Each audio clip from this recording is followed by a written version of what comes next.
Even if there were a magic box with the answer to every single question imaginable inside, you'd still have to know what questions to ask it in order to take anything worthwhile away.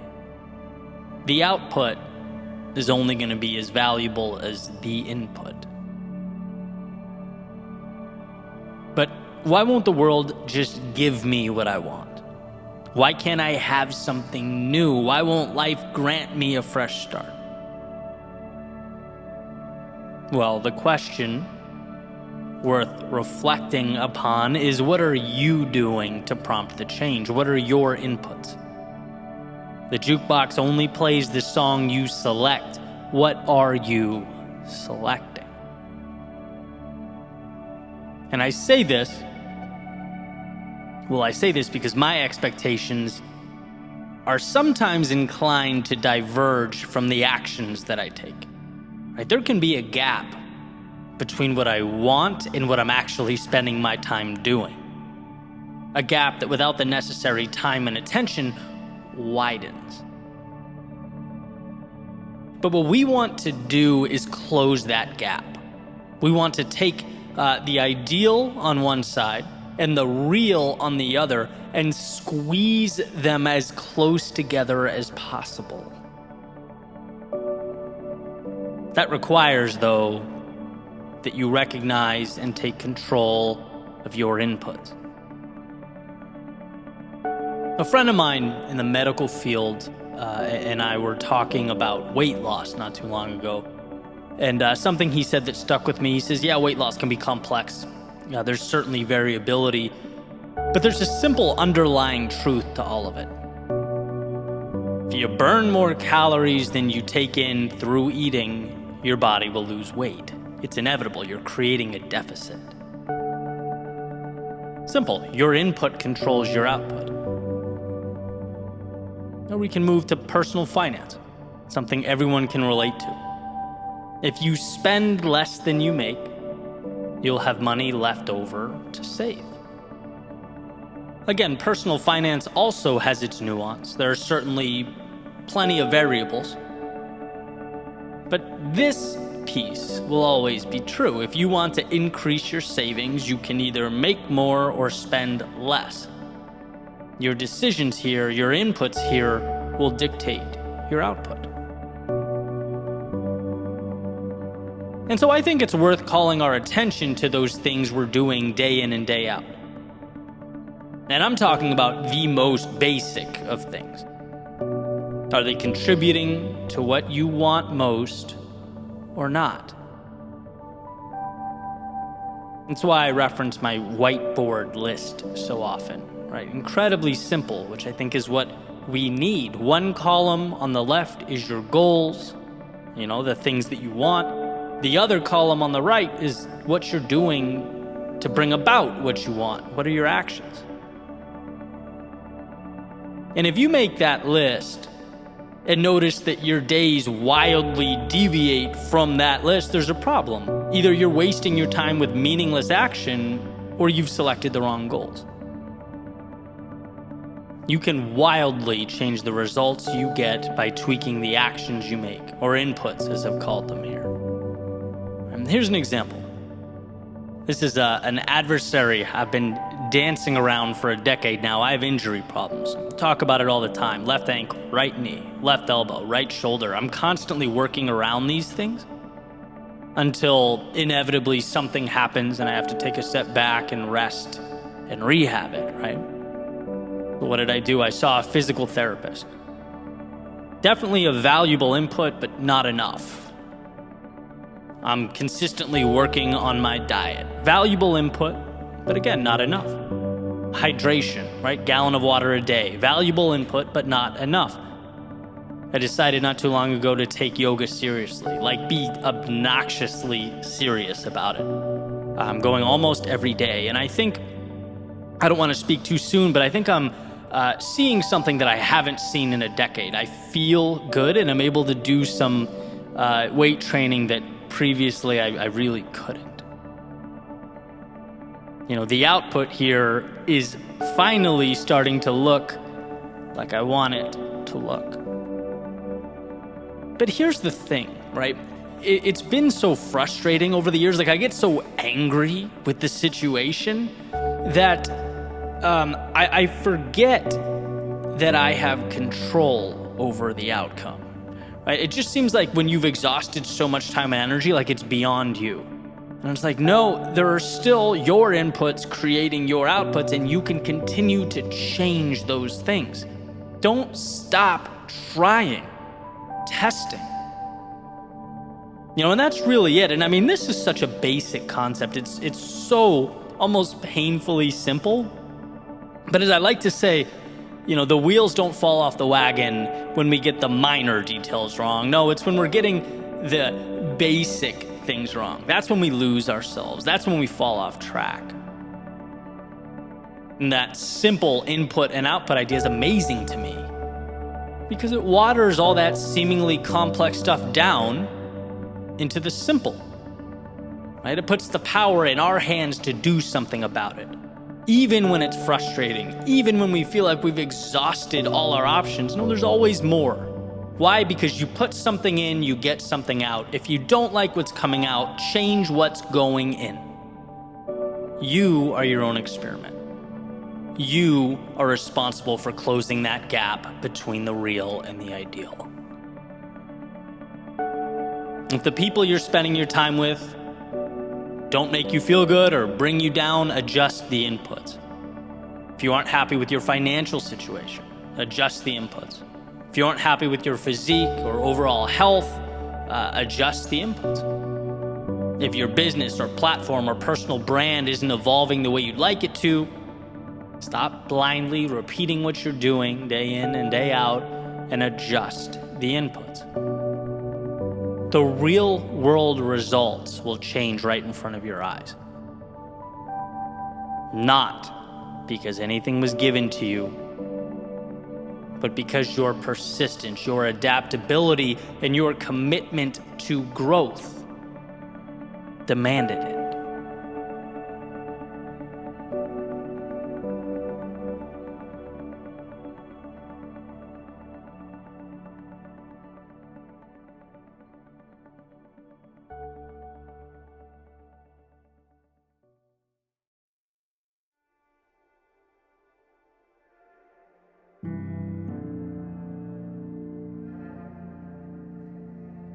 She had a picture framed on the table that said, "Make today amazing." Placed there to remind her just how much of life is a choice. How much we get to decide. It symbolizes that on our worst days, life hands us lessons. And on our best days, the highs of existence. During our low points, currency. And during our high points, the chance to cash it all in. Yeah, make today amazing. Because today's are few and far between. Today's are not an inconvenience, nor an obligation. Today's are what it's all about. Today is the big show. The answers we look for. The destinations we long for. Today is a place of dreams. That is, if you choose to leave room in your world for dreaming. Today is the beginning of wherever next is for you. A chance to see the new and normalize it. To stretch, to reach further out and pull impossible a little closer into your orbit. You can do that. And while one often can't control what they are given, they can control what becomes of what they are given. Like architects and designers engineering what will be and what the malleable world around them will become. When one raises their standards, life seems to accommodate. Because believing it means acting the part, means making the changes, means the external world makes room, means your identity is reinforced, and so the cycle goes. By making today amazing, you are making yourself more.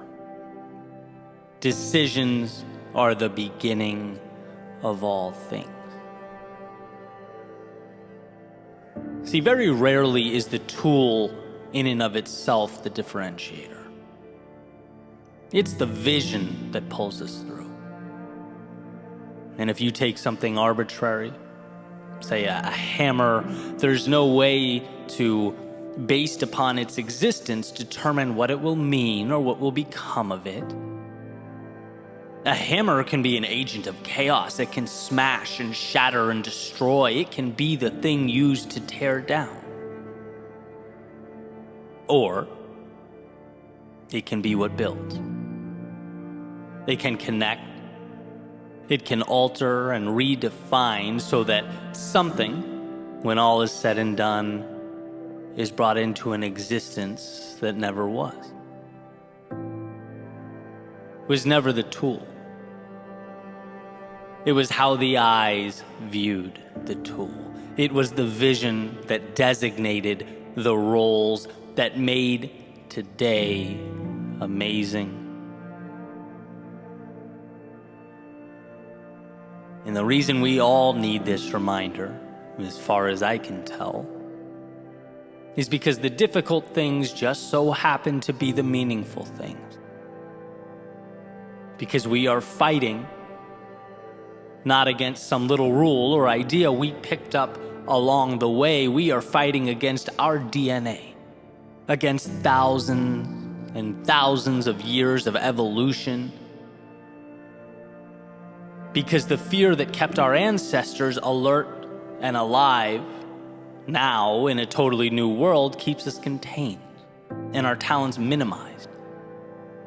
The approval of others that kept us safe and secure as we once traveled the landscape in small groups, hunting and gathering, well, now it keeps us needlessly looking over our shoulders and craving acceptance. The unknowns that kept us out of the dark cave with the predator living in its shadows now keeps us confined, looking out at life's potential through self-made windows. We need to be reminded to make today amazing, because those things are quite the adversaries. Because our default is to just let the ship sail. Our default is to simply survive. After all, that is the standard and the rule by which living things abide. Make it another day. But I believe you are more than a living thing. The godlike ability to not just exist in a world, but create new ones is a miracle, both a blessing and a responsibility. To drive towards a more fulfilled you, a happier you, a healthier you, a more complete you. But one must first become aware that around them exist the pieces required to build something never before seen. The vehicle to those far-off places that were once only dreams, thoughts, illusions. I've always believed that if it means something to you, it's not stupid. It warrants exploration. For even if the thought doesn't end up being all it was cracked up to be, even if it's not the destination, but only a stop along the way, it still pushes you to the next thing, and the next thing, and the next thing. It still moves you forward in this beautiful game of life. So decide. Decide to make today amazing. Choose to make it better. Let the obstacles lift you up and the momentum carry you towards something meaningful. When others stop and find reasons to doubt themselves, how about you find the small win buried, tucked away underneath it all? the little key that may do nothing more than get you through that next door. After all, sometimes that's what life's about. Picking up your head when it's most difficult and finding the next door to walk through. And the magic is knowing you can always do that. Because there always exists both the doorway and the key, but we must be willing to find it. That's the obvious thing about those doors. The right ones will open, but they require we find the strength to approach them. They require that we seek out amazing. And so with this in mind, what is the next chapter like for you? Are you currently enduring one of life's winters? Are you navigating those inevitable valleys of despair, in which the value is in finding that single ray of light amidst the storm?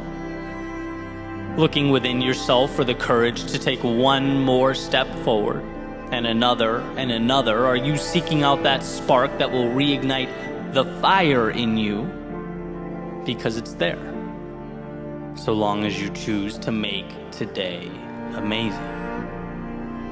Maybe you've climbed yourself out. Maybe you're looking for whatever's next, the new evolution, seeking to follow your heart and continue the beautiful progression that is life. Let the external world support that vision. Choose to see the detail not as trivial, but as the answers. The tools that will lift you up and support what you are building, it's there. She had a picture framed on the table that said, "Make today amazing." Placed there to remind her how much of life is a choice. Because in a world of options, what a gift to choose the journey of a lifetime. What a ride that awaits, so long as you decide to step in.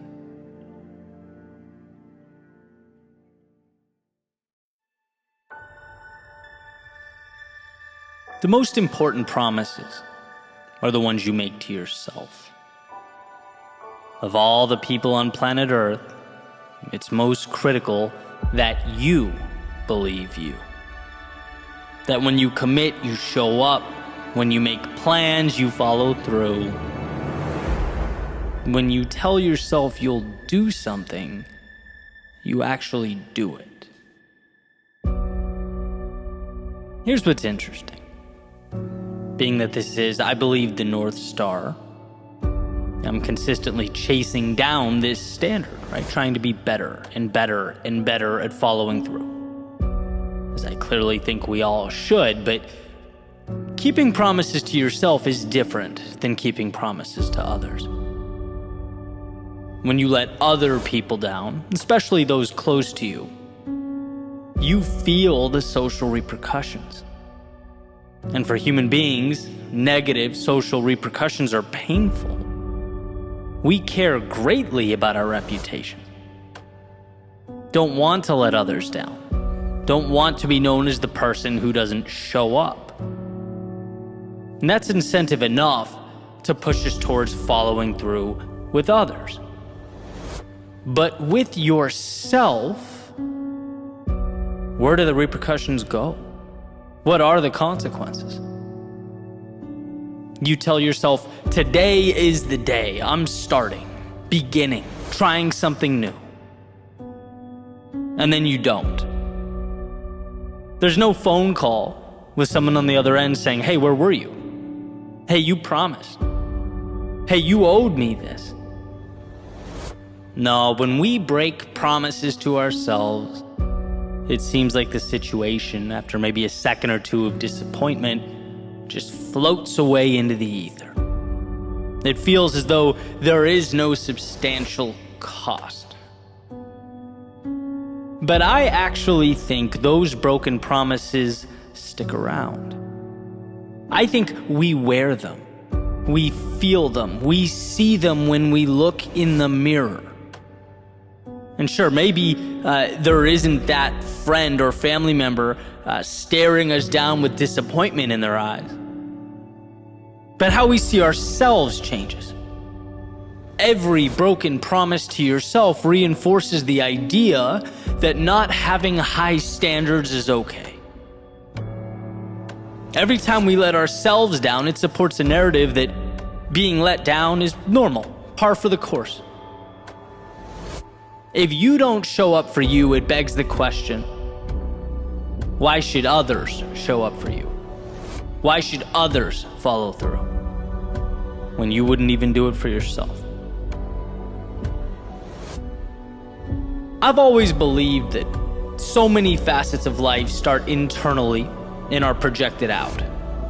How you see yourself, treat yourself, is the sun around which all that other stuff revolves, right? Like the world will notice and act accordingly. It will conform to the standards you create for you.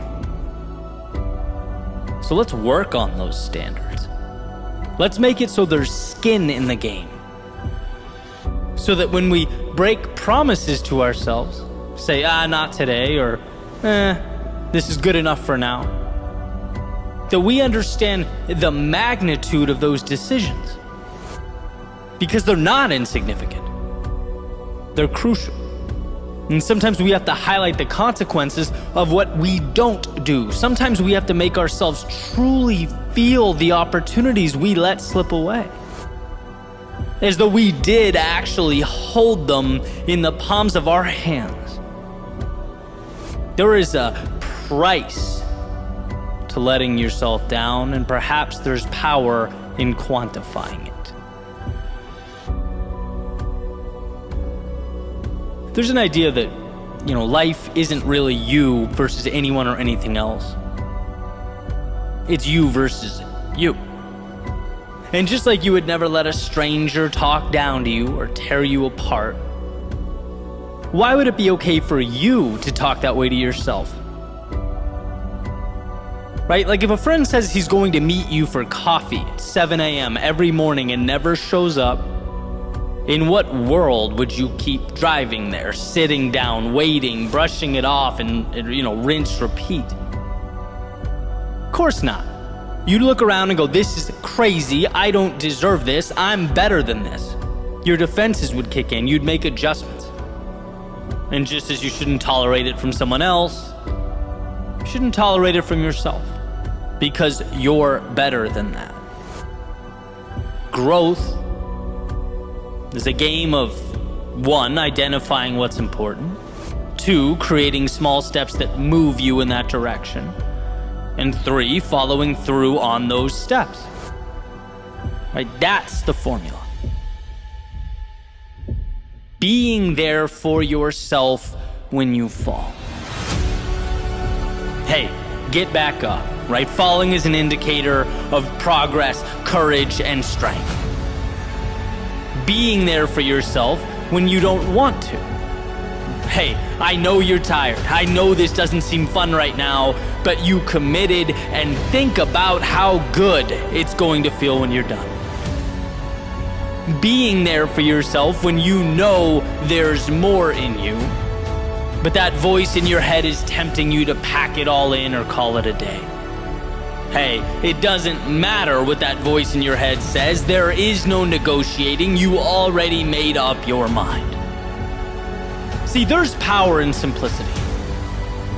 Find a target, aim, shoot. And although life is turbulent, there are certainly highs and lows. We are at our best when we decide what's important, initiate the journey, and show up. When I set the alarm clock, it can't be about rationalizing sleep. That beeping can't be about X many hours. No, it merely signifies a promise. It cries out, hey, remember what you said right before you closed your eyes last night? Well, time to bring that to life. So sure, that means be careful of the promises you make to yourself. Don't take them lightly. But once they are etched into the universe, they must be law. And I'm not talking about failure to adapt or try things. I'm not talking about being stubborn. I'm talking about the initial follow-through that precedes all that. Will we do what we said we would do? And I'm not emphasizing, making this the standard because life should be some perpetual boot camp. But rather because discipline is freedom. Because when we go to bed at night knowing we set goals and meet them, we see ourselves as winners. People follow through on who they believe themselves to be. It's an endless feedback loop. You see yourself as a winner, you carry yourself as a winner. You carry yourself as a winner, and other people see it. They treat you as such, and around it goes.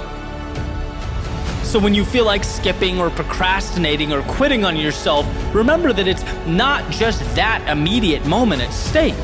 It's not a little thing. It's one brushstroke on the mural that is your current reality. It becomes you. And again, you wouldn't let other people talk down to you. So stop doing it to yourself. You wouldn't allow being stood up by others.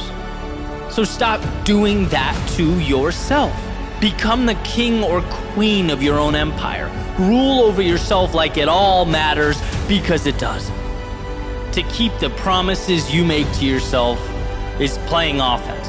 It's essentially building a bridge to the outside world so that you may go shape it, as opposed to merely putting up your hands and living at life's mercy. Never forget how much control you have, how powerful you are, and that you don't need to convince others, you need to convince yourself. During the highs, the lows, the ups and the downs, the sun and the rain, you need to be there for you.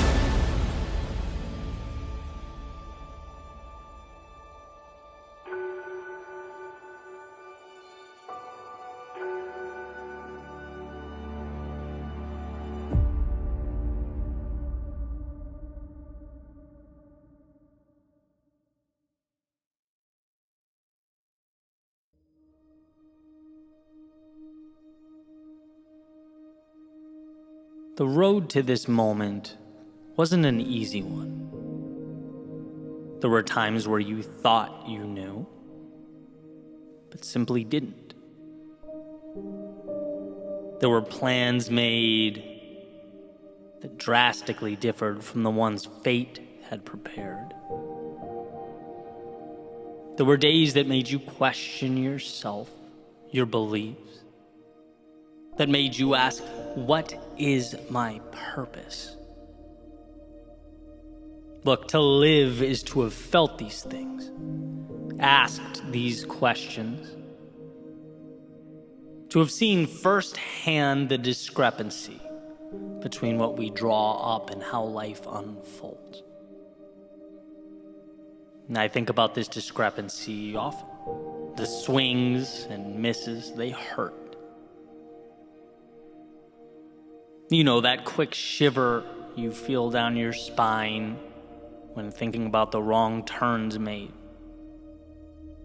The tugging at your heartstrings when reflecting back on things said, or perhaps worse, left unsaid. It's easy to get lost in that feedback loop, letting the past dictate the present, letting yesterday define today. But here's what I've come to see as the truth. To experience the things that make life beautiful, we have to be vulnerable in a way we otherwise wouldn't. Open ourselves up to an unknown that, we could have skipped altogether if we really wanted to. All that pain, all that hurt the past provided could very easily be the reason you shut down, the reason you play small. That hell you walked through could be your justification for never stepping out into the chaos of life again. That would, at first glance, appear to make sense. seem ideal, even. But that pain could also be the reason you look around you and say, after all that, after experiencing everything life threw at me, I'm still here. And as I stand here now, I'm looking out at an array of possibility that is infinite. I'm equipped with an understanding and a worldview that was once foreign to me. I'm armed with a perspective that has changed my life for the better. By stepping out into the often dangerous, brutal, unforgiving world, I have elevated myself. And that has made all the difference. And while it may feel intuitive to run from a reiteration of yesterday's pain, it's wisdom that urges us to instead use that pain as a multiplier. The key to something more, something miraculous. Not to cower because we once endured it, but to stand tall because we overcame it. And that's what we often miss. We can think back to the adversity, sure, but we're often unable to see how that adversity shaped us. Our own strength, it's never going to scream out at us. It's never going to let us know it's there. We have to take the time to acknowledge its presence. We have to peer over our shoulders to see how far we've traveled. We'll always have obstacles before us. But if we don't stop and assess, we won't see that the obstacles have gotten bigger. Not because life's gotten harder, but because our own evolution has permitted us to step into bigger arenas. It has equipped us to take on larger adversaries. A simple willingness to be vulnerable has become the flame that lit up your soul. So the question is, will you step out? Will you see that vulnerability not as a crack in the foundation or a chink in the armor, but as strength? To love, it requires accepting a susceptibility to being hurt. To play the game requires an acceptance that you just might come up short. To bet on yourself means understanding that you might fall right on your face. To want more than you have now means acknowledging that you might be humbled along the way. This is what it means to live. Giving a piece of yourself in order to acquire that which means the most. The torturous, often counterintuitive willingness to step out into the darkness of night when your heart races and your mind moves 1,000,000 miles a minute. That's vulnerable. That is power. And it's an investment in a tomorrow that otherwise would not have been available to you. You are not your past. You are the wisdom derived from its lessons, the courage removed from its trials, and the hurt that was perhaps at one point the only thing you felt. It's not your reason to shrink into yourself. It's your reason to step back out, to say to the universe, I have the strength to again dance with the unknown, to risk the short-term discomforts that Life often hands out like candy in exchange for the chance, years from now, to look at your reflection and say, I got back up. I did the hard thing. I followed my heart. I wandered into that darkness to obtain the wondrous reality that is, for a time, concealed. I did that. So love again. Grow again. Try again. Build again. Believe again. See again. Feel again. Step out into the world again. This is who you are. Underneath the fear and insecurity, underneath all those reasons to not go, there lives the beginning of the miracle that is life. And it won't be easy. The timing will never feel perfect, but the question will always exist. It will always exist within an arm's reach of where you stand. Can you be that vulnerable? Can you be that courageous? And not just when things are going well, but amidst the turmoil, the chaos, the self-doubt, when your memory only wants to play highlight reels of where things went wrong, where you swung and missed. Will you choose to see those moments not as the chains that confine you, but as the strength that elevates you? Will you be vulnerable enough to give away some of you in order to expand and transform all of you?